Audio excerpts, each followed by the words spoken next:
Shri Swami Samarth friends, शुक्ल पक्ष की चतुर्थी तिथि आने वाली है। तो शुक्ल पक्ष की चतुर्थी तिथि को और क्या क्या नाम से जानते हैं, इसके बारे में जानकारी मिलेंगी और इसे करने से हमको क्या क्या ऐसे फ़ायदे होने वाले हैं फ्रेंड्स, तो ये सब हम जानेंगे। तो ये कब आने वाली है, तो फ्रेंड्स विघ्न बाधा दूर करने वाली शुक्ल पक्ष की चतुर्थी जो है वो आने वाली है 22 जनवरी को। तो 22 जनवरी को आने वाली है, दिन रहेगा गुरुवार।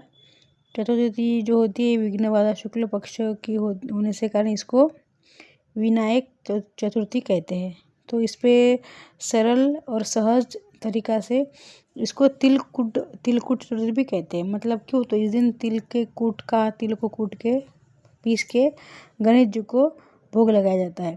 तो इस दिन गणेश जयंती के नाम से भी जाना जाता है। तो गणेश जी का आप बोले गणेश जयंती तो अभी नहीं आती है, हाँ अभी नहीं आती है गणेश जी, लेकिन गणेश जी का जन्म जो हुआ था ना, तो भाद्रपद में हुआ था। भाद्रपद मास की जयंती को हम बोलते हैं कि गणेश जयंती है, सही है। लेकिन तब भी आता है और अब भी आता है। अब गणेश जी की माता पार्वती ने बनाया था, वो जैसे गणेश जी को बनाया था, हाथों से बनाया था, वो दूसरी है और ये एक है। मतलब गणेश जी ने जो गर्भ से जन्म लिया था वो एक है, और जो माता पार्वती ने बनाया था ये एक है। मतलब ये अदिति माता है ना, उनके गर्भ से जन्म लिया था किसने, गणेश जी ने। तो इसलिए वरदा चतुर्थी भी कहते हैं। तो अदिति माता के पुत्र के रूप में गणेश जी अवतरित हुए थे, तो इसलिए इनको वरदा चतुर्थी भी कहते हैं। अदिति माता के नाम से इनका पुत्र होने के नाते इनको अदिति के पुत्र भी माने जाते हैं। तो अदिति माता ने तब किया था, गणेश जी को वरदान दिया था। गणेश जी ने कहा था कि मैं आपके संतान के रूप में जन्म लूँगा, इसलिए इसको गणेश जी की जयंती भी मनाई जाती है। तो इस दिन चतुर्थी है, प्रदोष भी है। तो प्रदोष व्यापिनी चतुर्थी होने के कारण आपको दिन भर उपवास रखना है और दिन भर दूध फल खा सकते हैं। शाम को अन्न ग्रहण करना है सूर्यास्त के बाद।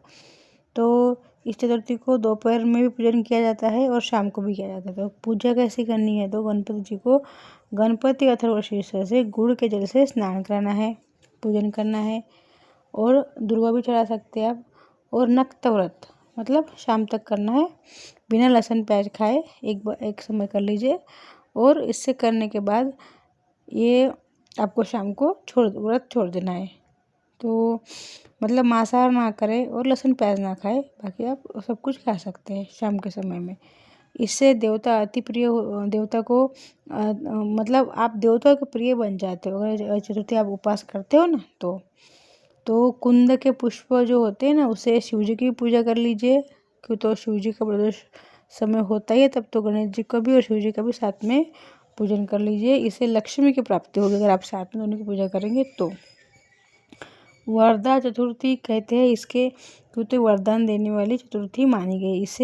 इससे वरदान प्राप्त होता है। गणेश जी ने ही कहा है कि जो मुझे तिल से बना हुआ तिल पीसे भोग कोई लगाएगा, लड्डू बनाया, कुछ भी नैवेद्य में आप तिल के रूप में पीस के गुड़ मिक्स करके भोग लगाने से आपको वरदान देते हैं गणेश जी। तो आपको क्या करना है, खुद खाए भोग लगाए और बांटे भी। इस दिन इसका दान करना बहुत अच्छा है, तो आपके दरिद्रता विघ्न बाधा नष्ट हो जाएंगे।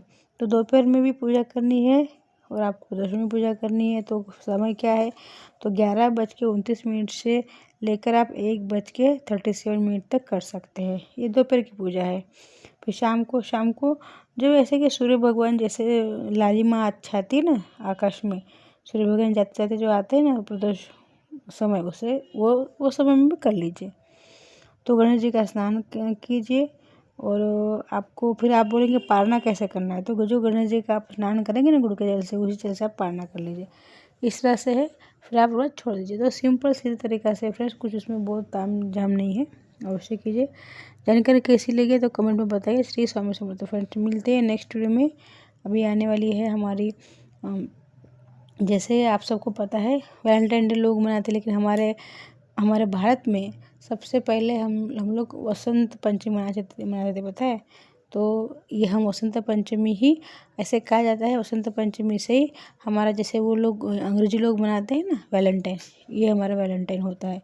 ऐसे हमारे ग्रंथ में लिखा गया। इसकी जानकारी मैं नेक्स्ट वीडियो में आपको बताऊंगी। श्री स्वामी समर्थ।